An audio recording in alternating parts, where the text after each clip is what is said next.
Okay, until 1970s, people were very enthusiastic about the prospects of artificial intelligence.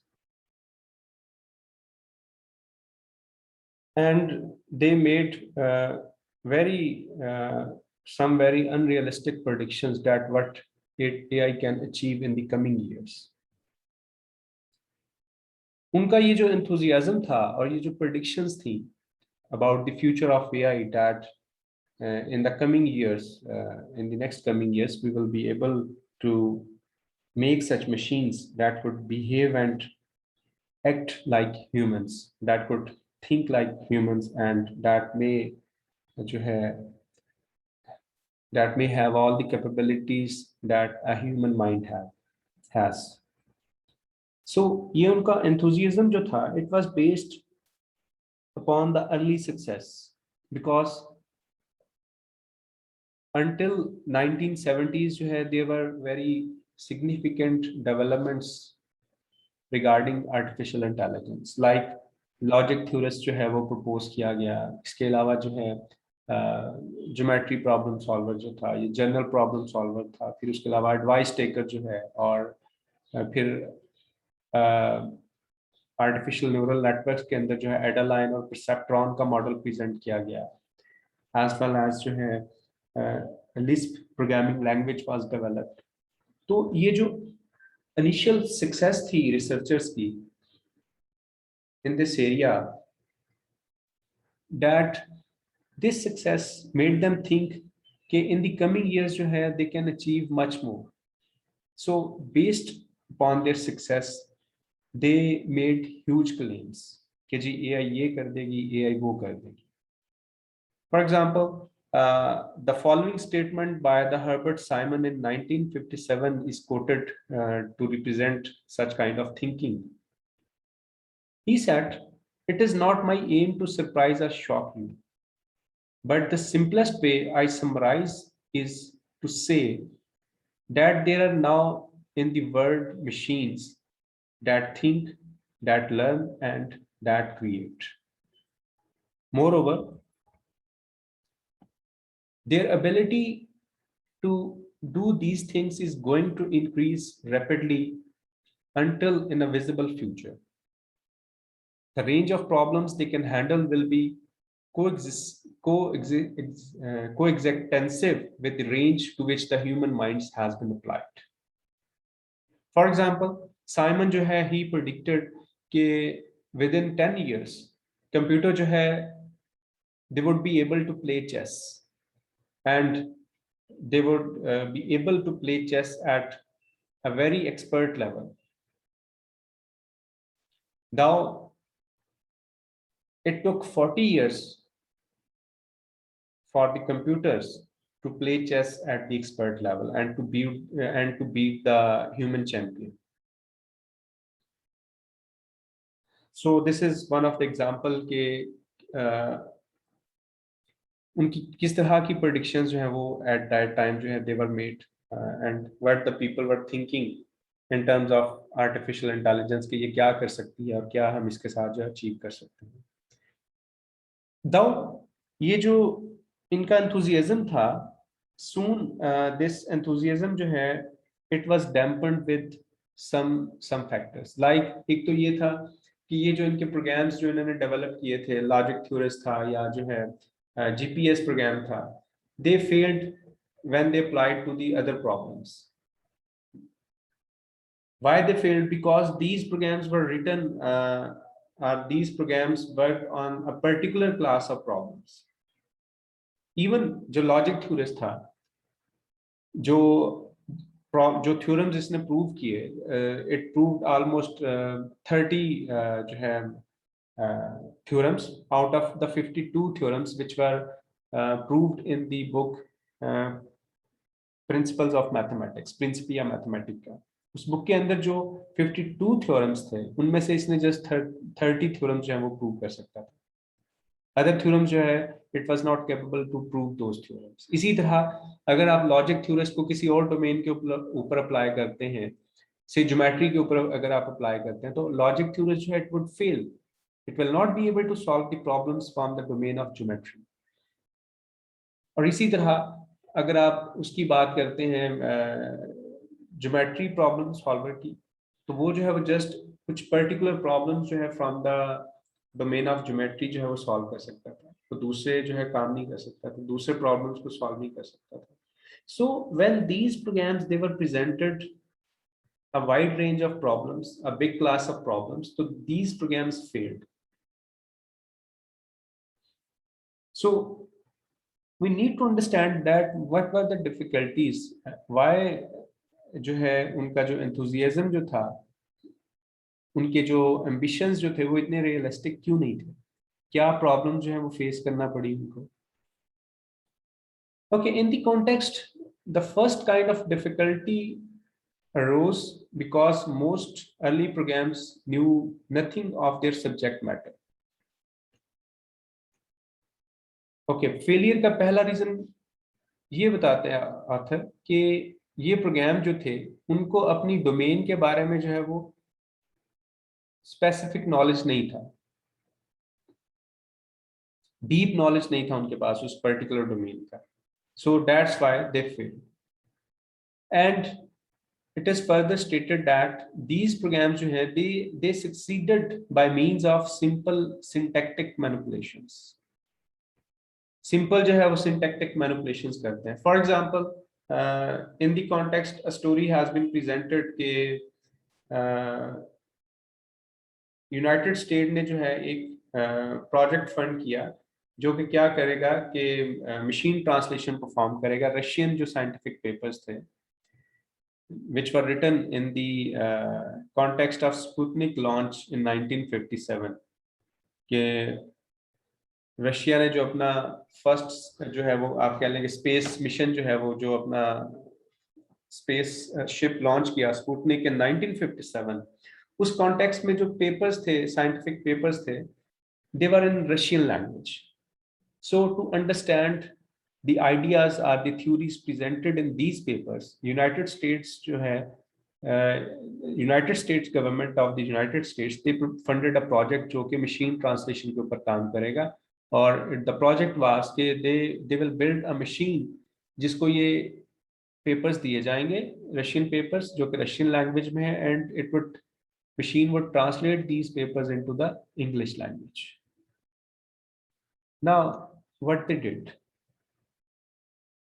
to perform this translation, they used simple syntactic translation mechanism. For example, machine जो है idea was कि machine को हम dictionary दे देते हैं, and by looking Russian word जो है उसको हम English word के अंदर translate करते हैं, and so on जो है we will make sentences उनको combine करके और उसको जो है वो English के अंदर translate कर देते हैं. However, the project failed. For example, it is quoted that the famous street translation of "the spirit is willing but the flesh is weak," it was translated as "the vodka is good but the meat is rotten." Like एक sentence हमको दिया गया Russian language में, उसने machine ने उसको first translate किया कि the spirit is willing but the flash is weak, और उसको दोबारा जब ट्रांसलेट किया गया बैक तो it produced "the vodka is good but the meat is rotten." So what was the difficulty here? The difficulty was कि machine जो है वो जस्ट आप उससे ये एक्सपेक्ट करें कि वो वर्ड एक रशियन वर्ड लेगी और उसको जो है इंग्लिश वर्ड के अंदर ट्रांसलेट कर दे. It will not solve the problem of translation. जो ट्रांसलेशन जो है the translation of a word, it needs to understand the context of that word. मिसाल के तौर पे आप देखें एक वर्ड है प्लांट, PLANT. अब नाउ द वर्ड प्लांट जो है अब इसके कई मीनिंग्स हैं. It can be used in the context of a factory के पीपल आर वर्किंग एट से एट सम प्लांट, ठीक है. अब इस कॉन्टेक्स्ट में इस अगर सेंटेंस में हम देखें तो प्लांट का मतलब जो है वो कोई पौधा या फ्लावर नहीं है, ये जो है इसका मतलब है एक फैक्ट्री या एक उस कॉन्टेक्स्ट में ये इस्तेमाल हो रहा है. इसके अलावा एक और सेंटेंस है जिसमें हम कहते हैं the plant needs water and sunshine to grow. अब इस कॉन्टेक्स्ट में, इस सेंटेंस में अगर देखें तो प्लांट जो है इट हैज बीन यूज्ड, इसका जो कॉन्टेक्स्ट है वो हमें सजेस्ट कर रहा है कि प्लांट का मीनिंग जो है वो एक फ्लावर है। तो इस तरह जो है जो कॉन्टेक्स्ट होता है that is very much important to understand और to translate, to make translations. तो ये जो प्रोग्राम्स थे, जो ये जो वर्क हुआ था, इसमें कॉन्टेक्स्ट को कंसिडर नहीं किया गया। जस्ट जो है इट वाज कंसिडर्ड कि जी अ डिक्शनरी जो है that would be enough, machine should have some form of knowledge, यानी in the form of a dictionary machine के पास नॉलेज होगा, और वो जब उसके पास एक वर्ड आता है वो उसको उठाएगी उसमें से और उस वर्ड का ट्रांसलेट कर देगी दूसरी लैंग्वेज के अंदर जो है, without considering the context. So that's why these programs जो हैं, this project failed। उसके बाद the second kind of difficulty was the intractability of many of the problems that AI was attempting to solve। Now intractability of the problems का मतलब ये है कि it was considered at that time because in the in 50s and 60s जो है, जो computing जो थी that was so much expensive। Hardware कोई इतना सोफिस्टिकेटेड नहीं था, कंप्यूटर्स जो थे they were limited in terms of जो है मेमोरी एंड स्पीड, उनकी जो प्रोसेसिंग पावर थी वो इतनी ज्यादा नहीं थी। But it was speculated, authors जो है, जो रिसर्चर्स जो है, स्पेकुलेटेड कि इन द कमिंग ईयर्स जो है मशीन जो है बहुत सोफिस्टिकेट हो जाएंगी एंड द मशीन्स, उनकी प्रोसेसिंग पावर बहुत ज़्यादा इंक्रीज कर जाएगी, और जो है उनका जो है वो जो स्टोरेज कैपेसिटी जो है that will also be increased. So these machines would be capable to deal with any problem, to solve any problem जिसका साइज बहुत बड़ा होगा। However, things didn't work this way। There were many problems जिनका जो आप कह लें कि आपने एल्गोरिथम्स के कोर्स में पढ़ा होगा कि जिनका जो रनिंग टाइम जो है वो एक्सपोनेंशियली ग्रो करता है। जैसे जैसे प्रॉब्लम का साइज इंक्रीज करता है वैसे वैसे उसका जो रनिंग टाइम जो है दैट विल ग्रो एक्सपोनेंशियली। और इस तरह के प्रॉब्लम्स को, उसके एक बड़े इंस्टेंस को, छोटे इंस्टेंस को तो आप सॉल्व कर सकते हैं with in a bounded time, लेकिन अगर उस प्रॉब्लम का साइज बहुत ज्यादा है, उसका आप कह लें कि बिगर इंस्टेंस आ जाता है, तो प्रॉब्लम जो है it becomes intractable, it will not be computable in our life time. So इस तरह के प्रॉब्लम जो है जिनको आप कहते हैं एनपी कंप्लीट प्रॉब्लम्स या इंट्रैक्टेबल प्रॉब्लम्स, तो ये प्रॉब्लम जो है ये एक और डिफिकल्टी थी। तो एआई जो है it was attempting to solve many such problems जो कि इंट्रैक्टेबल थे, जो कि एमपी कंप्लीट प्रॉब्लम्स थे।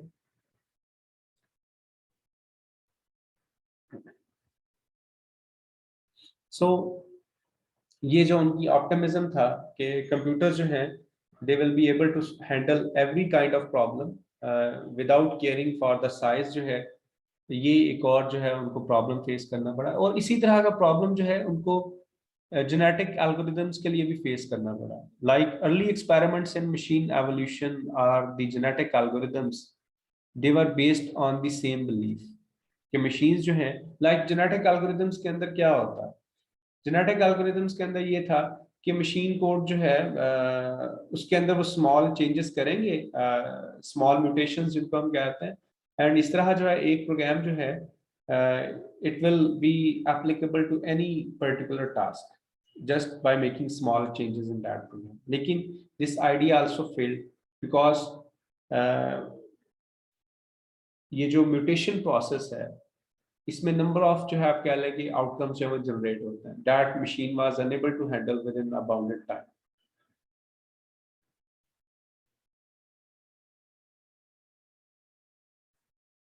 इसके अलावा थर्ड डिफिकल्टी जो है, a third difficulty arose because of some fundamental limitations on the basic structures being used to generate artificial intelligent behavior। This was the third difficulty। Now what is the meaning of this? This means like for example perceptron या Adeline के अंदर जो है, as I said earlier कि these were the neural network models जो कि single layer neural network models थे, but actually in human brain जो है, हमारे अंदर जो है मल्टी लेयर न्यूरॉन्स होता है, जो कि मल्टीपल लेयर्स के ऊपर जो है वो एग्जिस्ट कर रहे होते हैं। तो ये जो मॉडल जो प्रपोज किए गए परसेप्ट्रॉन का एंड एडेलाइन जो मॉडल था, they were simple form of the neural network, single layer neural network form थी। And it was said कि it will learn and it will be able to learn anything that these models can represent. But actually, what these models could represent, that was limited. That was not, you can say, it cannot represent everything in its entirety. इनकी representation capability limited थी, so was the learning, कि अगर ये represent ही बहुत थोड़ा कर सकते हैं तो obviously they can learn very little. जब तक वो एवरीथिंग जो है, they can not represent everything, all the things, then they can not learn all the things. So structures जिनके ऊपर ये बेस करते थे, ये मॉडल जो थे, दे वर लिमिटेड, उनकी रिप्रेजेंटेशन पावर जो है वो लिमिटेड थी, and so was their learning capability or their, you can say problem solving capability.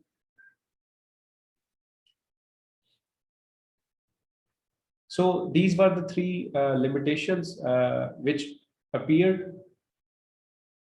and due to these limitations, जो है governments जो हैं, they cut down the funding for the AI research. So ये जो period जो है, this period is also known as the winter in artificial intelligence history.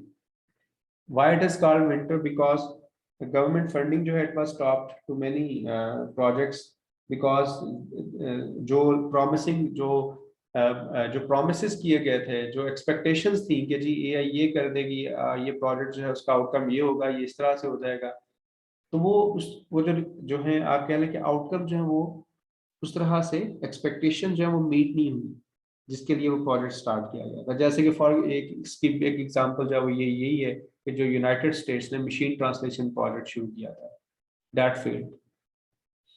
तो इस तरह जो है और जो गवर्नमेंट्स थी, लाइक इन यूनाइटेड किंगडम जो गवर्नमेंट थी उनकी, उन्होंने भी अपने जो है रिसर्चर्स जो है उनकी इंस्टीट्यूट्स की फंडिंग जो है कट डाउन कर दी।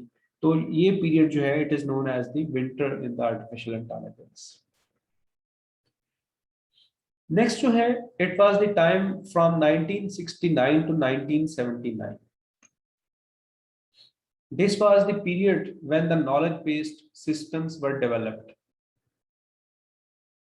Okay, earlier जो है, before this time, what was being done, कि जो approaches थी problem को solve करने के लिए, these approaches were considered as the journal approaches. यानी उनका जो in other words हम कह सकते हैं कि जो knowledge जो था वो deep knowledge इस्तेमाल नहीं करती थी उस particular domain का। ये हम एक limitation भी अभी डिस्कस कर चुके हैं, यही वाली, कि वो स्पेसिफिक डीप नॉलेज नहीं होता था। तो जो अर्ली प्रोग्राम्स थे, they knew nothing of their subject matter, ये भी हमने चीज डिस्कस की है। तो अब जो जो जो है आप कह लें कि फोकस जो है, it was shifted to the knowledge based systems, कि ऐसे सिस्टम्स डेवलप किए जाएं जिनके पास अपनी डोमेन का कंप्लीट नॉलेज हो, उनके पास डोमेन स्पेसिफिक नॉलेज होना चाहिए। अगर एक सिस्टम आप डेवलप कर रहे हैं मेडिकल के लिए, तो उसके पास कंप्लीट मेडिकल डोमेन का नॉलेज हो, सारे का सारा जो एक्सपर्ट नॉलेज है वो उसके पास होना चाहिए। लेटर फिर वो मशीन उसके ऊपर जो है वो रीजनिंग जो है वो अप्लाई करेगी और प्रॉब्लम्स को सॉल्व करेगी। इसी तरह अगर आप कहते हैं कि जी ज्योमेट्री की फील्ड से जो है आप प्रॉब्लम सॉल्व करना चाहते हैं, एक नॉलेज बेस्ड सिस्टम होना चाहिए जिसके पास ज्योमेट्री की डोमेन का सारा एक्सपर्ट नॉलेज हो। ये नहीं है कि जस्ट सरफेस नॉलेज हो, कुछ प्रॉब्लम्स को सॉल्व करे और बाकी प्रॉब्लम्स को वो सॉल्व ना कर पाए। तो ऐसे सिस्टम्स जिसके पास डोमेन स्पेसिफिक नॉलेज होता है, उन सिस्टम्स को हम कहते हैं नॉलेज बेस्ड सिस्टम्स या एक्सपर्ट सिस्टम्स भी कहा जाता है। तो Dendral was the program in 1969. It was a knowledge based systems, one of the knowledge based systems known as Dendral. ये जो है इसकी एग्जांपल है जिसके अंदर डोमेन स्पेसिफिक नॉलेज यूज किया गया। It was developed eight Stanford. और ये सिस्टम क्या करता था, ये सिस्टम जो था, it was able to solve the problem of inferring molecular structure from the information provided by a mass spectrometer.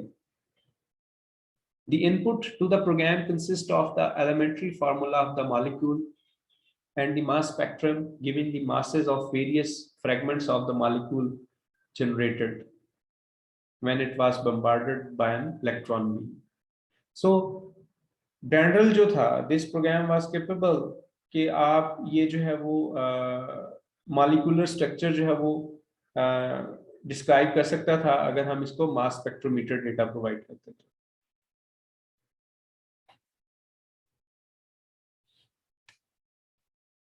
इसी तरह जो है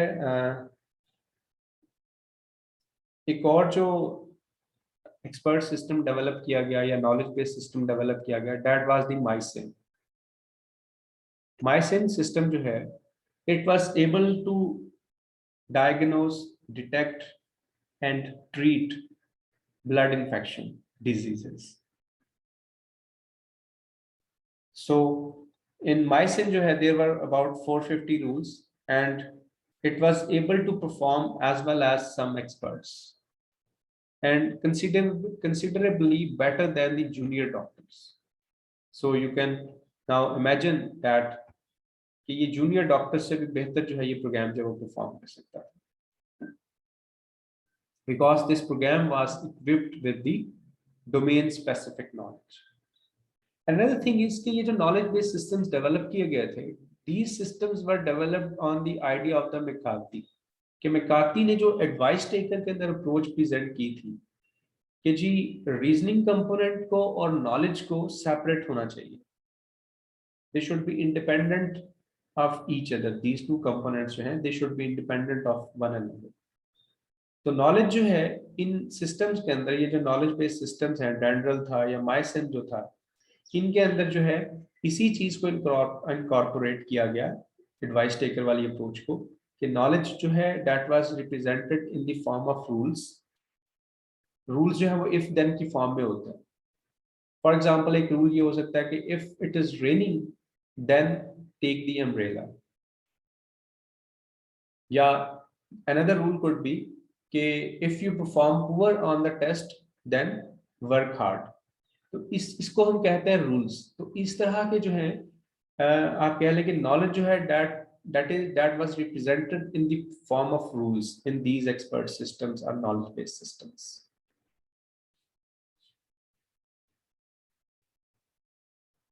और ये रूल्स जो है ये कैसे ड्राइव किए जाते थे कि जो एक्सपर्ट्स होते थे उस फील्ड के, उनसे आप कह लेंगे इंटरेक्ट करके, उनसे कम्युनिकेट करके, उनसे ये आइडियाज दिए जाते थे कि कौन कौन से रूल्स होने चाहिए। नॉलेज जो है उनसे सारा एक्वायर किया जाता था, and after acquiring this knowledge from the field experts, इस नॉलेज को जो है रूल्स की फॉर्म के अंदर जो रिप्रेजेंट किया जाता था। और इस तरह का एक रूल जो है ये लिखा भी हुआ है, लाइक डेंड्रल के अंदर जो है ये रूल है कि if there are two peaks at x1 and x2 such that, और उसके बाद जो है उसके ये सारे कंडीशंस हैं ABCD, एंड देन जो है देयर इज अ कीटोन सब ग्रुप, ये उसका जो है वो आप कह लेंगे ये एक रूल है कंप्लीट इफ देन की फॉर्म में। तो डेंड्रल और ये जो माइसिन जो था, these were the rule based expert system. इसके अलावा देयर वाज अ डिफिकल्टी कि रूल्स जो होते हैं वो हमेशा we are not certain about the rules, there might be some rules which have uncertainty involved. So in order to reflect the uncertainty, especially medical knowledge जो है इसके अंदर जो है uncertainty involved होती है, तो माइसिन जो है अनसर्टेनिटी को हैंडल करने के लिए उसने सर्टेनिटी फैक्टर्स जो है वो इस्तेमाल किए। सो सर्टेनिटी फैक्टर्स जो हैं they were used to handle the uncertainty with the rules which were used in the Mason system. और ये जो सर्टेनिटी फैक्टर्स जो है, this idea was taken from the calculus, कि कैलकुलस के अंदर जो है सर्टेनिटी फैक्टर्स जो है वो इस्तेमाल होते हैं। तो वहीं से जो है वो सर्टेनिटी फैक्टर्स जो है वो ये आइडिया पिक किया गया और इसको माइसिन के अंदर जो है वो यूज किया गया।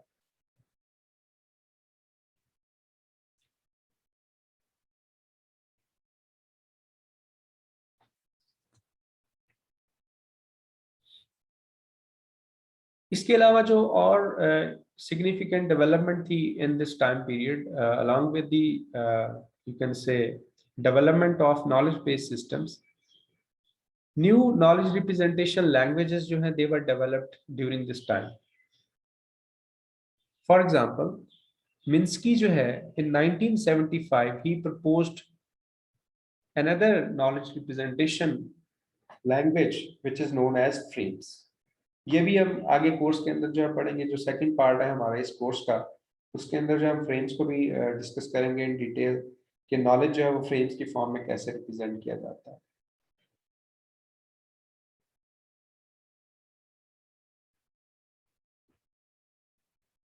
ओके उसके बाद जो है नेक्स्ट 1982 ऑनवर्ड जो है एआई जो है it becomes an industry. How it has become an industry, ये जो एक्सपर्ट सिस्टम थे they became very much popular. So there were many systems that were developed during this time, yani after जो है in 80s जो है many expert systems were developed, and the first successful commercial expert system which is known as R1, it was used at the Digital Equipment Corporation, DEC जो है in short, DEC जो है Digital Equipment Corporation। DEC जो है ये एक computer manufacturing company है। तो अर्लियर जो कंप्यूटर्स होते थे वो कंप्लीट एक बॉक्स की फॉर्म में बंडल नहीं डिलीवर नहीं किए जाते थे, बल्कि जो है जो कस्टमर होता था उसको सारी वो पैरामीटर्स बताने पड़ते थे कि चिप कौन सा आना चाहिए, उसके साथ केबल्स कौन से लगाने हैं, यानी वो कंप्लीट जो है वो उसको आप कह लें कि एक ब्लैक बॉक्स नहीं डिलीवर किया जाता था, बल्कि कस्टमर जो है उसको ईच इंडिविजुअल कंपोनेंट जो है वो ऑर्डर करना पड़ता था और उसके बाद वो उसकी असेंबलिंग करके एक कंप्यूटर जो है वो बनाता था। यानी प्रिंटर, उसके ड्राइवर्स, ये एवरीथिंग जो है that will be delivered separately. तो उसको जो है अब फॉर एग्जांपल उसने एक प्रिंटर ऑर्डर किया, अब वो उसके अगर ड्राइवर्स गलत ऑर्डर कर देता है, क्योंकि ड्राइवर्स उसके साथ सेपरेटली ऑर्डर करने पड़ेंगे, आप उसकी केबल्स आपको सेपरेटली ऑर्डर करनी पड़ेगी। अब फॉर एग्जांपल वो प्रिंटर के साथ गलत केबल जो है वो ऑर्डर कर देता है, प्रिंटर नहीं चलेगा, या वो गलत ड्राइवर जो ऑर्डर कर देता है तो प्रिंटर जो है वो वर्क नहीं करेगा। So this was the difficulty. Computers जो थे एट दैट टाइम जो है they were ordered as individual separate components. तो इस चीज को टैकल करने के लिए अब ये वो जो सेल्स पर्सन होते थे वो भी इतने एक्सपर्ट नहीं होते थे कि वो सही आपको एडवाइस कर सके। तो यूजुअली क्या होता था कि सेल्स पर्सन आपको गलत एडवाइस कर देता। आप अगर उनसे कॉल करके पूछते हैं कि यार इस प्रिंटर के साथ कौन सा ड्राइवर चलेगा, वो आपको कहते हैं जी ये ड्राइवर चलेगा, लेकिन वो एक्चुअली वो ड्राइवर नहीं था उस प्रिंटर के लिए, बिकॉज सेल्स पर्सन जब वो एक्सपर्ट नहीं था।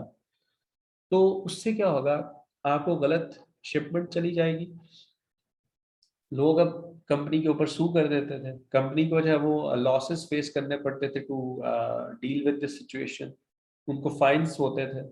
तो इस चीज को टैकल करने के लिए they developed a system, expert system R1। R1 जो है it was capable to deal with this जो है प्रॉब्लम। सो ये जो फर्स्ट इंडस्ट्रियल एप्लीकेशन थी एक्सपर्ट सिस्टम की। उसके बाद 1981 के अंदर जो है जापानीज जो है they announce the fifth generation project which was a 10-year plan. The plan was कि they will build an intelligent computer जो कि प्रोलॉग बेस्ड होगा। Prolog was another programming language which was specifically developed for the artificial intelligence. Lisp के बाद एक दूसरी जो आप कह लेंगे मेजर प्रोग्रामिंग लैंग्वेज है एआई की, दैट इज प्रोलॉग। तो their idea was fifth generation project पास कि एक मशीन होगी जो कि जिसकी लैंग्वेज ही प्रोलॉग होगी, and this would be an intelligent machine. And Japanese के जो है वो आप कह लें कि compete करने के लिए यूनाइटेड स्टेट्स और यूनाइटेड किंगडम के अंदर भी ब्रिटेन गवर्नमेंट जो है उसने भी इसी तरह के प्रोजेक्ट्स जो है वो अनाउंस किए। However, all these projects जो हैं they failed। वो अपने जो है वो ऑब्जेक्टिव्स को जो है वो मीट नहीं कर सके, बिकॉज जो एम्बिशंस थे, जो उनकी जो प्रेडिक्शंस थी या जो उनके ड्रीम्स थे दे वर वेरी अनरियलिस्टिक। उसके बाद जो है 1986 जो है यानी 80s के अंदर एक और जो डेवलपमेंट जो है that is the return of the neural networks. के न्यूरल नेटवर्क्स जो है again they have become prominent in this जो है वो आप कह लें कि टाइम फ्रेम।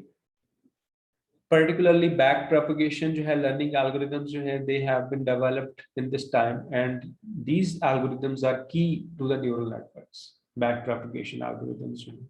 इसके अलावा connectionist model जो है intelligent system they were proposed। इससे पहले क्या था, इससे पहले जो एआई का आइडिया था जो कि साइमन और न्यूअल ने प्रपोज किया और मैकार्थी की जो लॉजिकल लॉजिस्ट अप्रोच थी दैट वाज बेस्ड ऑन कि नॉलेज जो है, जो ह्यूमंस नॉलेज को मैनिपुलेट करते हैं वो इन द फॉर्म ऑफ सिंबल्स करते हैं। यानी यूजुअली हम सिंबल्स जो है वो इंफॉर्मेशन को एलोकेट करते हैं और फर्दर जो हम इन सिंबल्स को जो वो मैनिपुलेट करते हैं। मिसाल के तौर पे जैसे कि हम कह लें कि आपके एम्बलम होते हैं, जैसे यूनिवर्सिटी का जो मोनोग्राम है उसके अंदर आप देखें कि वो एक व्हील सा है जिसके ऊपर जो वो एजेस लगे हुए हैं। वो व्हील क्या शो करता है, वो व्हील जो है वो क्रिएटिविटी शो करता है। इसी तरह अगर आपका फ्रेंड आपको कहता है कि मैंने बुके लिया है तो हमारे जहन में फौरन से रोजेस की, फ्लावर्स की पिक्चर आ जाती है। तो हम ह्यूमंस क्या करते हैं, हम ह्यूमंस यूजुअली इंफॉर्मेशन को रिलेट करते हैं सिंबल्स के साथ, नॉलेज को सिंबल्स के साथ रिप्लेस करते हैं और उन सिंबल्स को फिर हम प्रोसेस करते हैं। तो ये जो कनेक्शनिस्ट मॉडल था, कनेक्शनिस्ट मॉडल जो है इसके अंदर जो है ये न्यूरल नेटवर्क बेस्ड मॉडल है कि इसके अंदर जो है वो कहते हैं कि जी लर्निंग जो है, जो नॉलेज और लर्निंग जो है that is not the simple manipulation, rather हम नॉलेज लर्न करते हैं अपने एक्सपीरियंसेस से। हमारे पास जितना ज़्यादा डेटा होगा उतना बेहतर हमारा नॉलेज होगा, यानी यानी हमारे एक्सपीरियंसेस होने चाहिए। We make learning from our experiences. इसके अलावा पैटर्न रिकग्निशन है, that plays a major role in learning and understanding. तो this was the connectionist model. तो कनेक्शनिस्ट मॉडल जो है इट वाज प्रपोज्ड कि ह्यूमन जो है नॉलेज मैनिपुलेशन जो है that is not just the symbolic form. So in start ये जो कनेक्शनिस्ट अप्रोच थी it was considered against the symbolic approach. However, with the passage of time, these two जो है approaches they have been converged and now they work uh, along with each other. अब ये competing forces नहीं है।